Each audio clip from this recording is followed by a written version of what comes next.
Hello, Nerdy Jurors. My name is Maria Park, and this is Approach the Nerd, the show that takes your favorite nerd content and puts it on trial. And today we're reviewing Spider-Man Far From Home. Now, if you haven't seen the movie yet, go see it and then come back. But if you have, take a seat because our review is starting right now.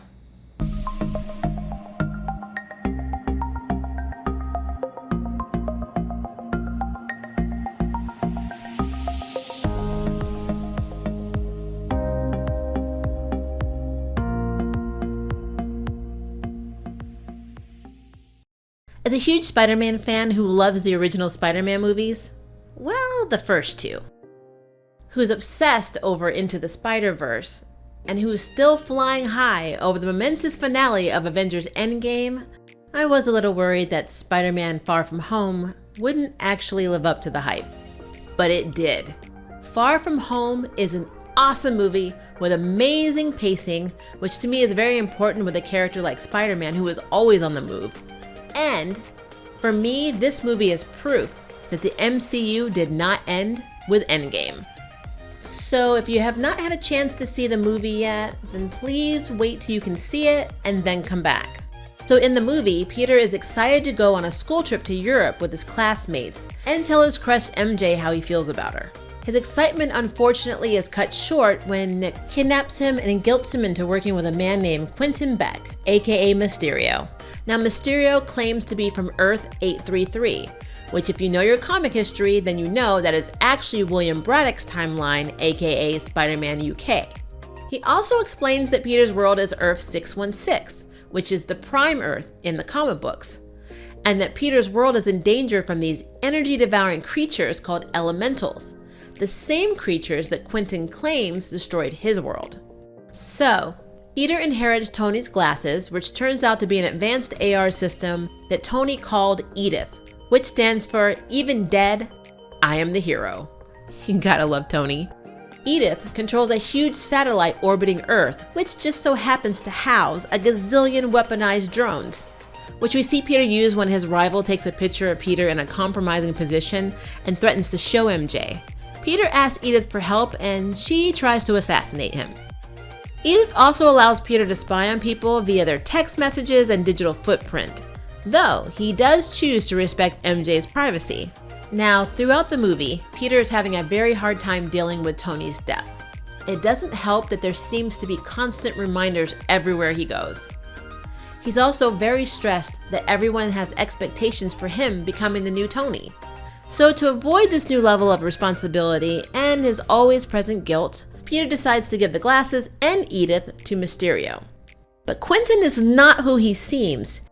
He is actually a former Stark employee who created BARF, the technology used in Civil War. Feeling discredited, as well as being fired by Tony for being unstable, Quentin uses his skills as an illusionist and teams up with other disgruntled Stark employees to make himself into the greatest superhero of all time. When Peter catches on to this, with a little help from MJ who discovered a camera from a damaged drone, and then casually mentions she knows Peter is Spider-Man, Peter rushes off to Berlin to warn Nick Fury about Quentin.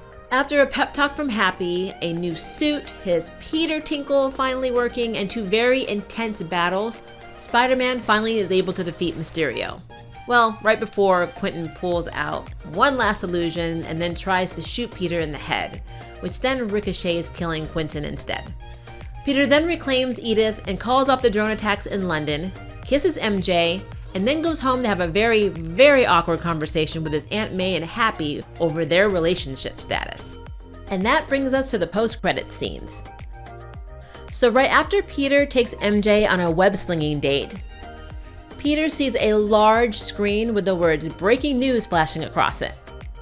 And then we see Daily Bugle editor-in-chief J.J. Jameson, portrayed by J.K. Simmons, who also portrayed JJ in the original Spider-Man movies, has somehow obtained doctored footage, most likely edited by Quentin's partners, that frames Spider-Man for killing Mysterio in what we are meant to perceive as jealousy.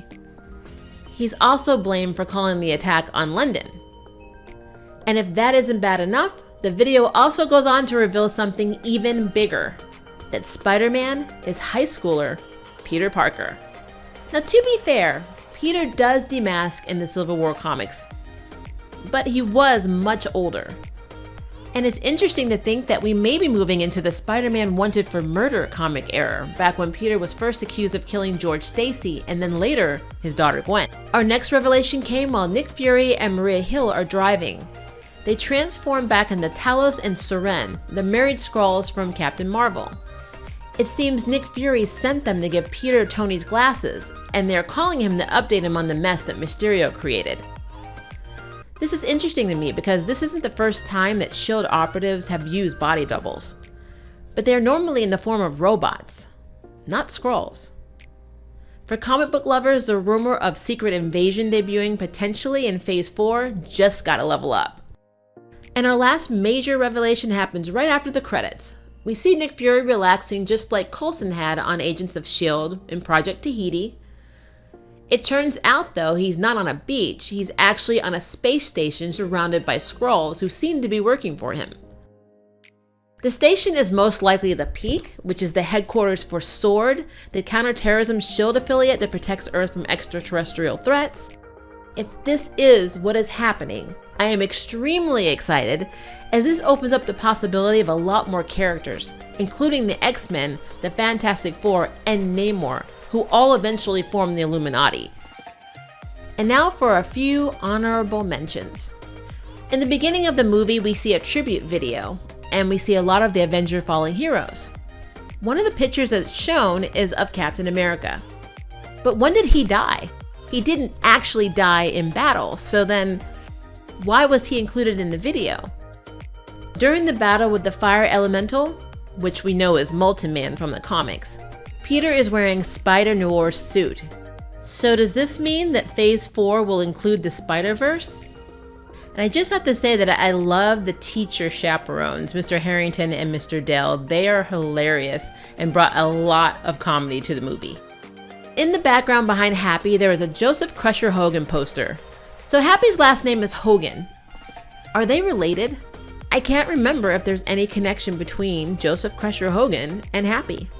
And the list goes on because the MCU likes to give us more Easter eggs than the actual holiday. And there you have it, our review of Spider-Man Far From Home. What do you think? Leave us a comment below and let us know. And if you'd like to be signed up for jury duty, hit the subscribe button. And if you'd like to know who's next on our ballot, hit the notification bell. Until next time, I can't wait to see you in Nerd Court.